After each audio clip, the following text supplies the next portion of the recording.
Halo guys, balik lagi bersama gua Darian di sini. Jadi di sini gua mau ngebahas tentang patch 1524 gitu. Jadi di sini nggak sekedar bahas, gua bakal ngasih tahu juga kayak hero-hero apa aja sih yang bagus di meta sekarang karena kemarin banyak yang nanya karena patch ini ya. Jadi kita langsung bahas dulu aja patchnya di patch note 1524 ini 4 November ya masuknya patch note ini dan sekarang ya udah 4 hari lah November 8 gitu.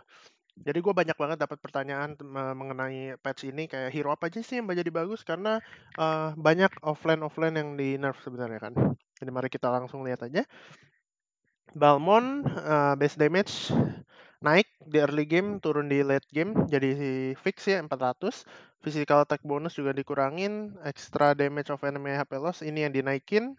Ini buffnya terhadap Balmond di mana kalau HP loss-nya tuh HP loss-nya tuh 30%. Jadi semakin banyak HP musuh, semakin sakit ultinya. Terus pasifnya naik lagi, dimana kalau killing minion, darah nambahnya bla bla bla makin banyak. Jadi Balmond intinya di buff improve his ability to kill high HP hero.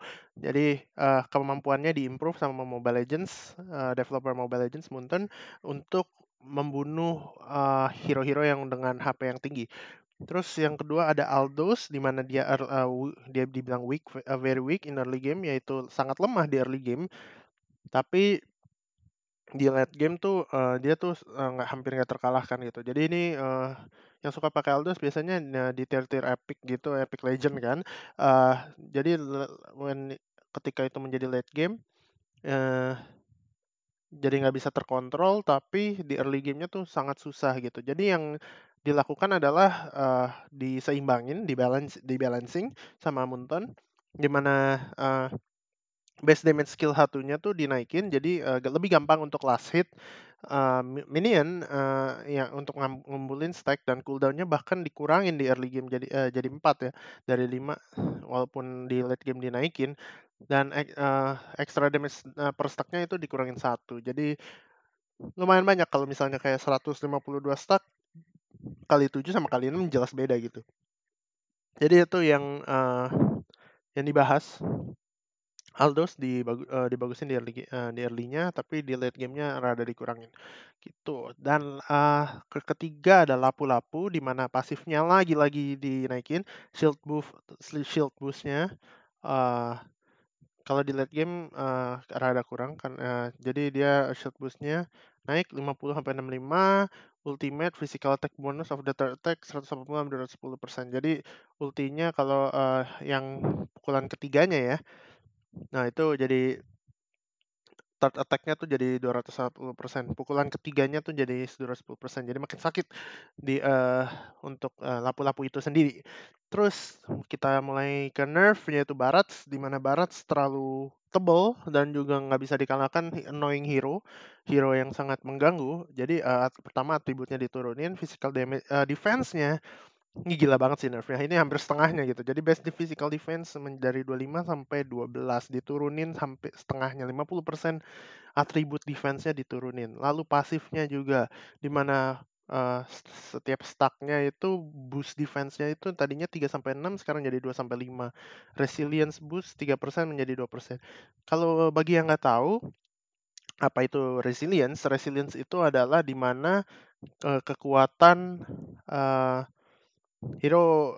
kekuatan hero dalam itu kayak sepatu magic, efeknya sepatu magic di mana CC-nya itu semakin bentar ya. Jadi kalau misalnya Anda kena panah Selena kayak 4 detik, itu kalau ada resilience boost, ya ini 3% dari 4 detik tersebut. Jadi cuman bentar gitu. Tapi itu diturunin jadi 2%.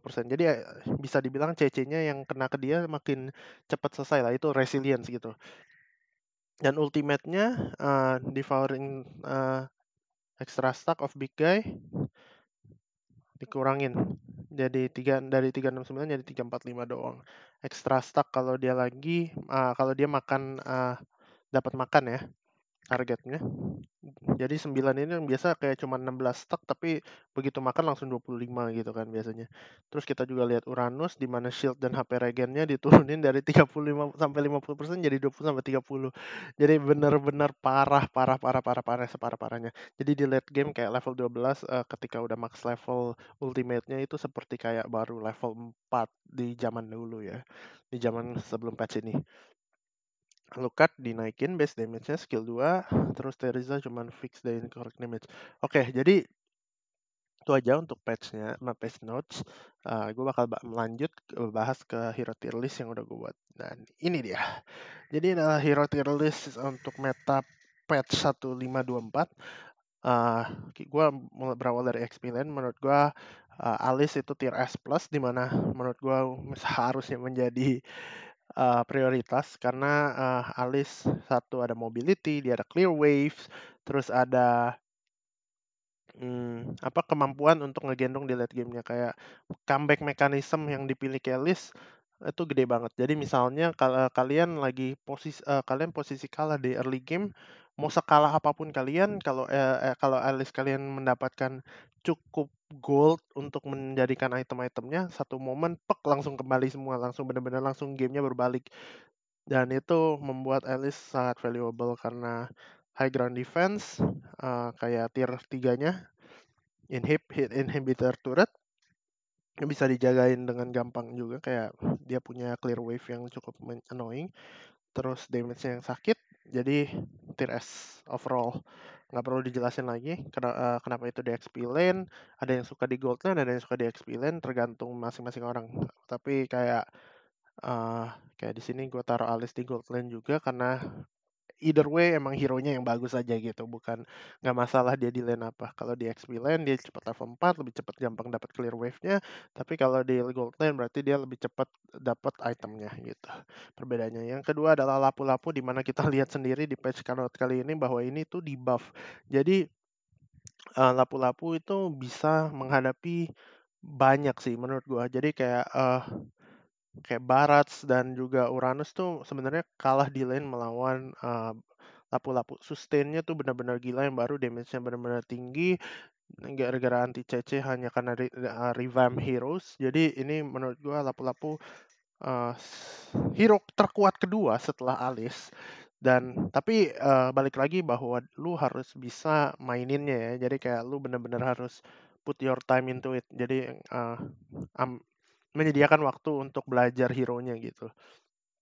Tapi satu, dia nggak bisa ngelawan Esmeralda, makanya itu gue masih menaruh Esmeralda itu di S+, dimana Esmeralda sendiri kita tahu ya sebagai hero annoying, sakit, apalagi sekarang semua orang nggak ada yang build tank atau build damage full, kayak semuanya buat hybrid gitu, dimana dia bikin buku, habis itu dia bikin habis buku Calamity Reaper, habis Calamity Reaper Brute Force, habis Brute Force Holy Crystal, itu build hybrid kayak semi tank tapi tetap sakitnya setengah mampus gitu. Jadi itu yang gue bilang. Terus di mana kita lanjut ke hero berikutnya, ada Benedetta, di mana menurut gue Benedetta itu hero XP lane banget. Kenapa gue bisa bilang gitu? Karena semakin banyak dashnya atau semakin banyak level yang dia miliki Benedetta, dia dia escape-nya lebih gampang gitu. Jadi kenapa XP lane? Karena dia bisa menurut gue bisa nahan lane, gampang menang by one juga. Karena efek dari skill satunya, dimana kalau lu kena bayangannya terus disabet itu beneran sakit. Jadi bisa bisa bisa kuat lah di lane untuk satu lawan satunya. Dan XP lane adalah yang biasa dikenal oleh kita semua adalah lane satu lawan satu, karena biasa orang rotasinya ke arah gold lane, di mana gold lane ada marksman dan yang lebih bisa dibilang lebih lemah dan lebih susah. Dan Benedetta punya escape ability dengan dash-nya yang lumayan annoying menurut gua, nggak bisa dikejar sih. Escape-nya gampang, mobility ada, by one ada. Jadi itu kenapa Benedetta ada di sini. Dia bisa menang lawan kayak Barat sama Gue belum tahu tentang Uranus, belum pernah ketemu lagi Uranus karena Uranus masih di masa-masa transisi, orang masih ada yang sebel sama Uranus, masih ada yang itu, jadi belum kelihatan banyak dan hero-nya juga baru keluar gitu kan, baru keluar sekitar 1 hari yang lalu, tanggal 7. Dan Benedetta nggak bisa lawan Esme itu udah fix. Jadi emang makanya kenapa Esme menjadi hero S tier plus, karena itu banyak hero yang sebenarnya tercounter oleh Esme di lane gitu. Jadi Uranus kenapa gue masih taruh di tier S? Menurut gue cara main sih. Jadi kayak walaupun ultimate-nya di nerf abis-abisan, kayak shield boost-nya level 12 seperti level 4 di patch sebelumnya, Mmm, lu bisa bermain seperti, nempelin core-nya gitu. Jadi cara main Uranusnya yang bikin hero-nya jadi annoying, bukan karena dia di-nerf atau apa. Itu sebenarnya mirip-mirip kayak Chou, di mana dia mau di-nerf kayak apapun, cara mainnya itu yang paling penting. Nggak gitu ngaruh dengan, mungkin ngaruh di, laning stage kekuatan perang dan lain-lain, tapi kayak cara mainnya, cara masuk team fight-nya gitu-gitu yang penting. Jadi yang kedua ketiga ada Yuzong. Yuzong strong laner, kita tahu sendiri dengan execute-nya bisa buy one dengan siapa aja, dan masuk ke team fight bisa ngacak-ngacak backline, dimana kita tahu sendiri lagi banyak meta assassin, dimana assassin tipis banget ya kalau di lawan Yuzong, burst damage-nya beneran gila. Jadi itu menjadi suatu keunggulan tersendiri. Dan di sini gue taruh Khalid, Ruby, Barats karena nerf, so hard to play, but it's still conditional. Jadi masih conditional banget. Kalau kayak Khalid, Ruby ini, dan Chow menurut gue di XP lane ya lumayan jelek lah. Kayak lu nggak bisa nahan, tapi lu butuh gold juga. Lu lebih bagus di gold lane sih kira-kira. Oke, jadi kita pindah langsung ke role berikutnya, yaitu tank. Kenapa Jawhead dan juga Khalid ada di S plus adalah karena dia satu, itu hero mirroring, hero yang nyebelin, kalian tahu sendiri, di mana kalian bisa bikin musuh nggak farming sama sekali. Dan kedua ada CC. Jadi kenapa Hilda gue taruh di S adalah cuman gara-gara dia nggak ada CC. Kenapa itu berpengaruh banget? Kenapa nggak ada CC menjadi pengaruh yang sangat besar adalah karena kalau kalian gagal mirroringnya dan musuh lagi ahead, musuh lagi kondisi menang, dan kita lagi kondisi kalah, ini dua masih bisa make a play dan make something happen gitu, bisa bikin sesuatu terjadi gitu. Tapi kalau Hilda tuh nggak bisa ngapa-ngapain, benar-benar jadi badan dead meat aja di depan gitu. Terus yang gue mau highlight adalah Akai, di mana Akai juga lagi naik daun karena assassin semuanya pakai retribution gitu di tengah. Jadi easy target. Jadi selalu akan ada target. Di mana zaman dulu Akai tidak populer karena semua bakal bisa pakai Purify. Itu kayak diciptakan Udil kayaknya kalau nggak salah, dia main Harit tidak pakai retri, Harit Purify gitu. Jadi emang nyebelin aja gitu. Jadi untuk di mata sekarang lumayan naik daun lah untuk Akai itu sendiri, bisa cover, bisa initiate. Overall emang hero hero ya, game changer lah. Terus gue taruh sekitarnya ada Kufra, Baxian dan lain-lainnya di sini. Uh, Maksudnya masih viable seperti ini. Tier A, tier B itu menurut gue lebih ke arah kondisional. Jadi kayak misalnya kalau kalian lebih pede Kufra daripada Akai, kalian go for Kufra. Tapi kalian juga harus tahu bahwa Kufra bisa kalah sama Akai gitu. Ini hanya perspektif secara generalnya aja dari gua kayak bisa enlighten kalian, membuka uh, mata kalian terhadap patch ini. Dan oke, kita ke support berikutnya, yaitu support, dimana support kali ini metanya mulai berubah. Dari kita tahu scaling mage itu bagus, seperti Farsa, Chang'e, apalagi semua scaling mage dulu bagus, kayak Lunox gitu even bagus. Tapi sekarang lebih ke arah playmaker dan hero mirroring, dimana yang mempunyai power di early game. Selena still number one, arrow-nya sekali hit bisa game changer. Dan juga visions everywhere, bisa kasih vision di mana-mana, buka mapnya bener-bener gila. Terus Valir dan Loi, dimana Valir sama Loi itu sebenarnya bertipe yang sama, ngikutin musuh. Cara tipenya bedanya, Valir di level 1 udah bisa annoying banget, udah bisa mirroring secara kuat dan lo ya butuh level 2 nih buat combo yin yang-nya ya. Yin yang reaction ya, dan yang ke tier itu makanya gue taruh di tier S plus karena dia bisa udah kuat dari level 1. Nah, yang kedua adalah tier S menurut gua adalah golongan one shot kill core musuh. Sama seperti Akai, di mana core sekarang bakal retry. Jadi ini pembunuh core ini sangat gila menurut gua. Sebenarnya Aurora bisa dimasukkan golongan ini, cuman dia butuh stack 4 dari lain-lainnya tuh lebih lama. Dan lu level 4 tuh nggak bisa langsung bunuh core-nya, karena lu butuh item. Itu kenapa Aurora nggak di tier S. Sedangkan Eudora dan juga Kadita begitu mulai level 4 itu udah bisa langsung bunuh core-nya, benar-benar langsung bunuh core-nya kalau ditargetin ya. Jadi ini kenapa ini jadi tier S.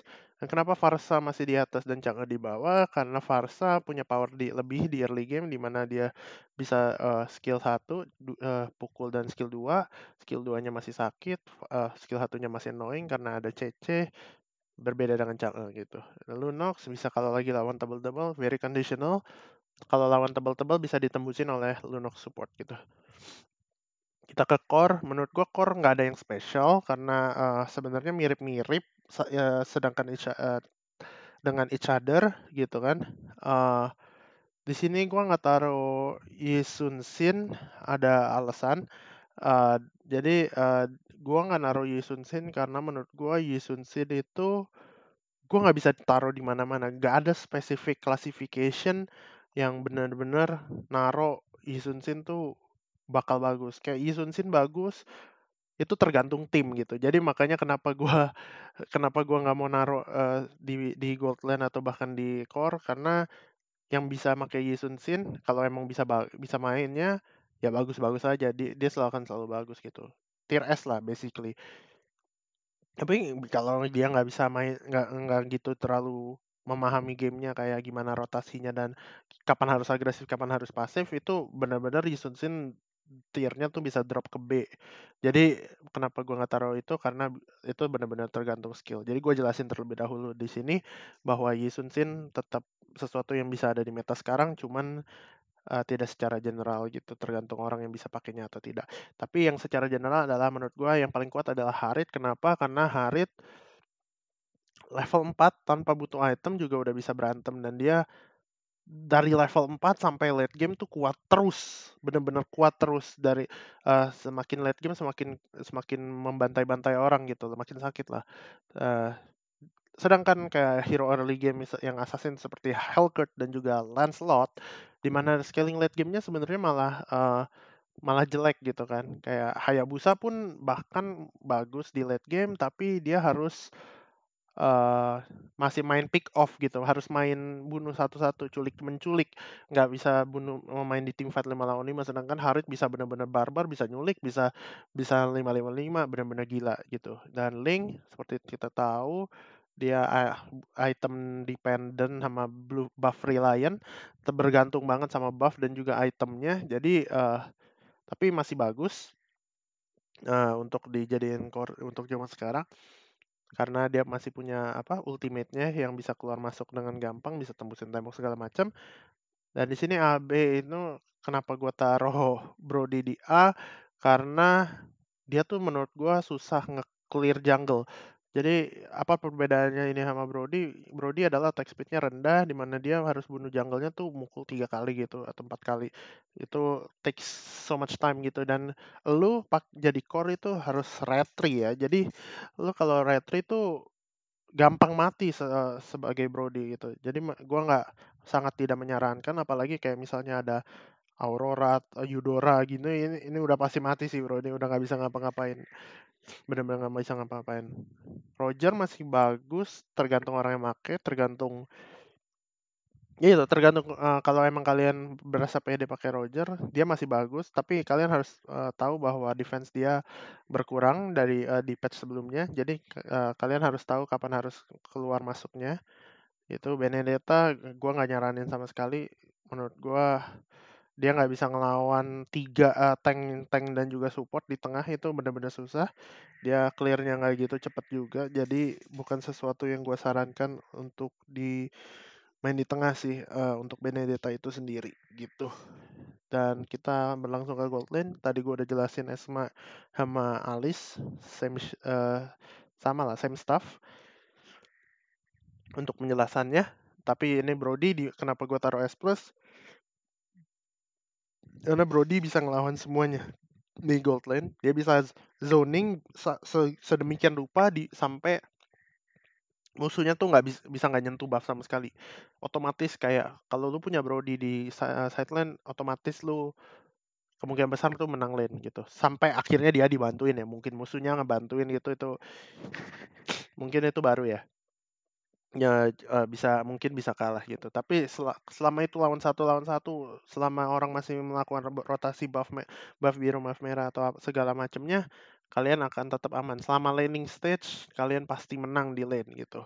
Terus gue taruh Farsa, Benedetta juga masih S+, kayak masih S maksud gue, seperti yang gue bilang. Farsa Chang'e menurut gue daripada di support mendingan di gold lane, dimana dia bisa dapat solo lane XP dan juga gold untuk cepat-cepat dapat item dan akhirnya bisa membantu teman-temannya. One kenapa ada di S? Karena dia bisa buy one satu lawan fighter apa aja gitu, termasuk Alice, Esme. Tapi nggak bisa lawan Brody gitu aja karena terlalu tipis ya untuk one. Jadi one-nya bakal ke zona bisa-bisa. Cloud menurut gua sangat bisa, tapi kalian harus pakai emblem support yang duit ya. Nggak bisa kalian pakai assassin karena kalian dia harus survive di lane. Jadi bener-bener nyari duitnya tuh cuman dari skill 1 dapat 10 gold gitu.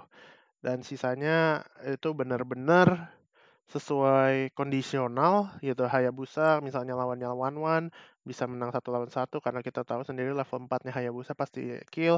Kayak Chow kalau pemain Chow yang jago gold lane dia bisa gampang lebih kaya dari gold lane ketimbang di XP lane. Jadi ini sesuatu juga yang gue sarankan. Tapi yang nggak gue terlalu sarankan adalah carry di gold lane, di mana carry itu lumayan tipis dan juga gampang ke geng gitu. Bahkan untuk komparasi sama Brody, mendingan Brody jauh karena dia punya skill 2 yang nge-stun musuhnya terus bisa loncat lari kabur gitu. Roger sama Lunox jelek banget sekarang untuk di side lane. Kenapa? Karena ini tipe roaming ya, jadi kayak ini tipe ngebantai-bantai orang. Dan ini di Roger kalau mau ngomong lawan satu defense-nya tuh diturunin, jadi sustain-nya tuh malah diturunin sebenarnya. Jadi untuk satu lawan satu di gold lane masih banyak hero yang lebih bagus seperti ini, yang di atas yang gue tunjukin ada banyak hero. Uh, Yap, dan sekian aja sih, kayak gue nggak mau terlalu bertele-tele. Itu tier list gue di patch note 1524. Semoga ini bisa membantu kalian semua guys. Jangan lupa buat follow Instagram dan juga social media gue, yaitu ada di Facebook. Terus jangan lupa subscribe, komen, dan juga like. Kalau kalian suka video-video kayak gini, jadi gue kedepannya bisa tahu dan juga bisa berkarya terus guys. Kalau gitu sekian aja. See you guys in the next video. Bye bye.